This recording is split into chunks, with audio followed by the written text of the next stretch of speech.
প্রিয় শিক্ষার্থীরা, ভার্চুয়াল স্কুলের পক্ষ থেকে তোমাদের শুভেচ্ছা জানাচ্ছি। আশা করি সবাই ভালো আছো।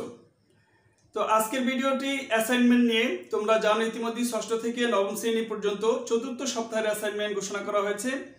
তো এই ভিডিওটা অষ্টম শ্রেণীর শিক্ষার্থীদের জন্য। অষ্টম শ্রেণীর শিক্ষার্থীদের জন্য চতুর্থ সপ্তাহে দুটি বিষয়ের অ্যাসাইনমেন্ট দেওয়া হয়েছে। একটা হচ্ছে বিজ্ঞান, অন্যটি হচ্ছে চারুকলা বা আর্ট। তো আমি আজকে তোমাদের বিজ্ঞান বিষয়ক যে অ্যাসাইনমেন্ট রয়েছে সেটি তোমাদেরকে আজকে করে দিব। তো দেখো, বিজ্ঞানের অ্যাসাইনমেন্ট রয়েছে তোমাদের শ্রেণীর কাজ বা নির্ধারিত কাজ 1। এটার শিরোনাম হবে প্রাণী জগতের শ্রেণীবিন্যাস। আর তোমাদের যে নির্ধারিত কাজ করতে হবে, দেখো এখানে অ্যাসাইনমেন্টে তোমরা 3 নম্বর কলমটা দেখো। এখানে আছে চিংড়ি, মৌমাছি, ফিতাকির্মি, সাপ, কাক, তারামাছ, ঝিনুক, রুই মাছ, বিড়াল, হাইড্রা প্রাণীগুলো থেকে যে কোনো 8টির পর্ব, বৈশিষ্ট্য, বাসস্থান উল্লেখ করে একটি ছক তৈরি করো। এগুলোর মধ্য থেকে তোমার পরিচিত প্রাণীগুলোর কিরূপ প্রভাব তোমার জীবনে রয়েছে তা উল্লেখ করো। এই প্রভাবটা উল্লেখ করার সময় বলছে যে উপকার এবং অপকারী দুইটা দিকই উল্লেখ করতে বলেছে। তো দেখো, এখানে 10টি প্রাণীর নাম রয়েছে। আমি এখান থেকে 8টি প্রাণীর একটি তালিকা তৈরি করেছি এবং তারপরে যেভাবে তোমাদের ছক করে এই অ্যাসাইনমেন্টটা করতে হবে সেটা একটা ছকের নমুনা ছক দিয়ে দিয়েছি। তো আমি তোমাদের এই কাজগুলো একটি পাওয়ার পয়েন্ট প্রেজেন্টেশনে দেখাচ্ছি। তো যেহেতু সেখানে একটা ছকের মধ্যে আমি যদি পুরো ডিটেলসগুলো লিখি তাহলে তোমাদের বুঝতে অসুবিধা হবে, তাই আমি ছকটি কিভাবে করতে হবে আমি প্রথমে ছকের নমুনা দিয়ে দিয়েছি। তারপর প্রত্যেকটা প্রাণীর পর্ব, বৈশিষ্ট্য, বাসস্থান এবং সেটার প্রভাবটা আমি আলাদা তোমাদের প্রতি পেজে একটা করে প্রাণীর পর্ব, বৈশিষ্ট্য, বাসস্থান এবং প্রভাবটা লিখে দিয়েছি, যাতে তোমরা প্রত্যেকটা প্রাণী দেখে তার ছকের মধ্যে ছক অনুযায়ী সেটা বসাতে পারো। ছকের নমুনাটাও আমি দিয়ে দিয়েছি। তো আশা করি তোমরা যদি ভিডিওটি শুরু থেকে শেষ পর্যন্ত দেখো তাহলে তোমাদের বিজ্ঞান বিষয়ক অ্যাসাইনমেন্টটি করতে কোনো সমস্যা হবে না। এবং তোমরা এই ভিডিওটা ফলো করে যদি তোমাদের অ্যাসাইনমেন্টটা তৈরি করো তাহলে আশা করি তোমরা অবশ্যই অ্যাসাইনমেন্টে ফুল মার্কসটা তোমরা পাবে। দেখো, এখানে নির্দেশনা রয়েছে যে অ্যাসাইনমেন্টটা কিভাবে করবা তোমরা। অ্যাসাইনমেন্টটা করার জন্য যেহেতু তোমাদের একটা ছক করতে হবে, বড় একটা জায়গা লাগবে। তো সেই ক্ষেত্রে তোমাদের বাসায় যদি পুরোনো ক্যালেন্ডার থাকে তাহলে তোমরা ক্যালেন্ডারের অপোজিট যে পৃষ্ঠাটা ব্ল্যাঙ্ক সাদা থাকে সেখানে করতে পারো। অথবা তোমরা যদি চাও একটু ভালো করে করবা তাহলে তোমরা বাজারে লাইব্রেরিতে তোমাদের আর্ট পেপার কিনতে পাওয়া যায়। তোমরা একটা বড় সাইজের আর্ট পেপার কিনে নিবে। তারপর আর্ট পেপারের তো দুই পাশই সাদা থাকবে। তো সেই ক্ষেত্রে আর্ট পেপারে প্রথমে তোমরা বিষয়ের শিরোনামটা লিখবে। বিষয়ের শিরোনাম এখানে দেওয়া আছে, আমি তারপরও আমার পেজে আমি দিয়ে দিয়েছি। আমি তোমাদের যে অ্যাসাইনমেন্টটা করে দেখেছি সেখানে আমি শিরোনামটা লিখে দিয়েছি এবং উপরে যেই 1-2 লাইন লিখতে হবে সেটাও লিখে দিয়েছি। তাহলে তোমরা বড় যে আর্ট পেপারটা নাও অথবা যে ক্যালেন্ডার পেপারটা তোমাদের হাতে থাকবে সেটাতে তোমরা বড় করে ছক করে নিবে। কয়টি ঘর করতে হবে ছকে সেটাও তোমরা আমার ভিডিওতে যে ছক আছে সেটা দেখলেই বুঝতে পারবে। তাহলে প্রথমে ভালো করে ছকটা করে নেবে। ছকটা করার সময় পেন্সিল দিয়ে করবে যাতে ভুল হলে তোমরা মুছে সোজা করে নিতে পারো বা ঠিক করে নিতে পারো। তাহলে ছকটা করার পরে ভিডিওটা দেখে দেখে প্রত্যেকটা প্রাণীর পর্ব, বৈশিষ্ট্য এবং বাসস্থানগুলি তোমরা ছকের মধ্যে লিখে দিতে পারবে। তাহলে কিন্তু তোমাদের এই সপ্তাহের যে বিজ্ঞানের অ্যাসাইনমেন্ট সেটা শেষ হয়ে যাচ্ছে।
আশা করি বুঝে গিয়েছো যে কিভাবে তোমার অ্যাসাইনমেন্টটি শেষ করতে হবে, এবং অবশ্যই তুমি ভিডিওটা পজ দিয়ে পুরো অ্যাসাইনমেন্টটা শেষ করে ফেলো। এবং পরবর্তী তোমাদের যে অ্যাসাইনমেন্টগুলো দেওয়া হবে প্রত্যেকটা অ্যাসাইনমেন্ট তুমি ভার্চুয়াল স্কুল চ্যানেলে পেয়ে যাবে। তাই অবশ্যই চ্যানেলটি সাবস্ক্রাইব করে নোটিফিকেশন বাটনটি অন করে রাখবে, তাহলে সকল অ্যাসাইনমেন্টগুলো তুমি এখানে পেয়ে যাবে।